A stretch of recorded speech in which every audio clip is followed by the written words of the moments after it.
This is from water building up in behind because it's getting in from up top through the fascia and soffit.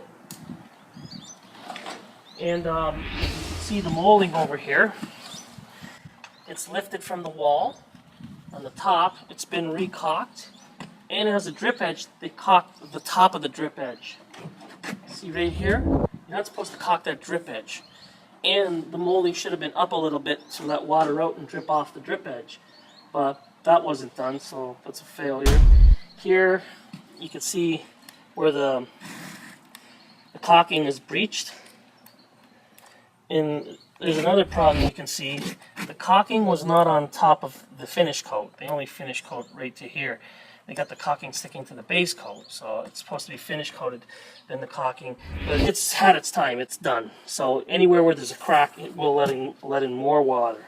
So it probably looked good for the first 7 to 10 years, but between 7 and 10, it really gets hit by the water. And the next 5 years after that, it just goes to hell, as you can see. Look over here. The water is built up so much in behind, it's actually pushed it out, and now you get an overlap from the bottom, which is really bad. That just sucks in water, and you only need, if you got rain all night, and if you had a tap dripping with a very slow drip, just like drip, drip, drip. You do that all night, see how much water you have in a jar or a container by the morning, and that's a lot, and that'll pull behind the whole wall.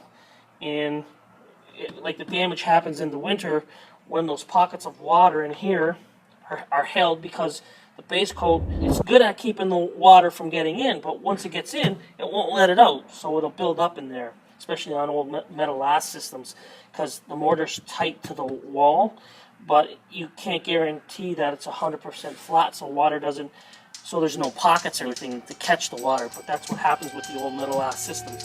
That's why in southern Ontario, they're outlawing it. They're not going to let you do that no more. Hi, I'm Mike Cecchini from CecchiniStucco.com. I want to give a huge thanks for everyone checking out my videos. If you haven't seen them yet, just hit the link below. If you liked or found this video helpful, please like, rate, and subscribe.